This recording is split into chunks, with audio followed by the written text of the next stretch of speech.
上期講了初代街頭霸王之後，今天咱们来聊聊 PCE CD 的另一款首发遊戏小川贩子。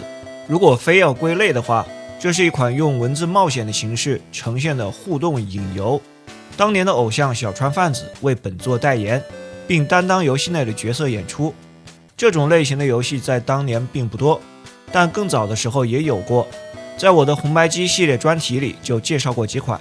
不過本作作為 PCE CD 的首發遊戲，還承擔着展示性能的任務，大量使用了真人圖片、語音，甚至是演唱的歌曲，再結合文字冒險，就呈現出了之前從未有過的遊戲形態。小川販子本名古本重美，在當時還是少女偶像。她6歲開始以童星出道，參演電視劇、電影和舞台劇，同時也是歌手。遊戲發布的這個時間點，她還未滿16歲，但在遊戲裡可以和她約會。在遊戲開始畫面就有一首真人演唱的歌曲。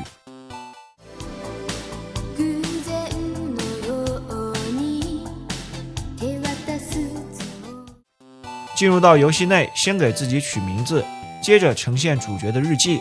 他撿到了一個名叫古本重美的女孩丟失的東西，當然這個女孩就是偶像小川販子。為了表示感謝，小川販子發來招待狀，邀請主角參加自己的粉絲音樂會。這是第一次出現選項，但如果選擇不前往，遊戲就會直接 Game Over。後面也有類似不好的選項，但都相當的明顯，正常人是不會選錯的。來到音樂會的現場，又有很長的一段表演。整個的遊戲裡，小川販子的對話全程都有真人的配音，還包括了幾首不同的歌曲。唱歌的同時播放角色的圖片寫真。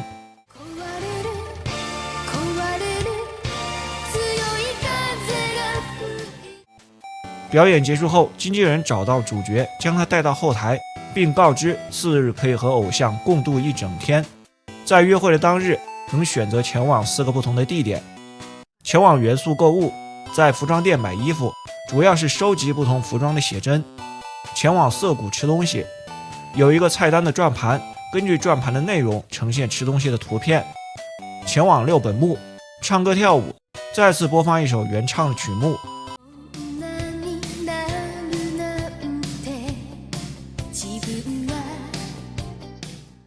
前往最後一個地點，一邊看風景一邊拍照，可以小範圍手動控制鏡頭，放大面部特寫。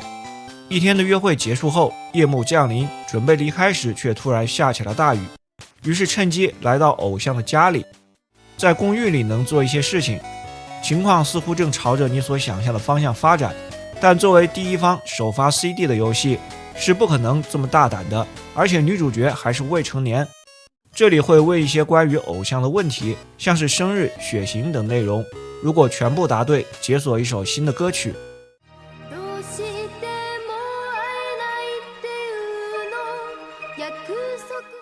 接着玩相性占卜，看和對方是否能合得來。然後是玩猜拳指方向的遊戲，在5局裡至少贏得3局，就會解鎖小川販子的私人相冊。私人相冊指的是女主小時候的照片集。做完這些事情，女主會說時間已經不早了，伴隨着流星劃過，送別主角，遊戲結束。Ending 畫面同時播放主題曲。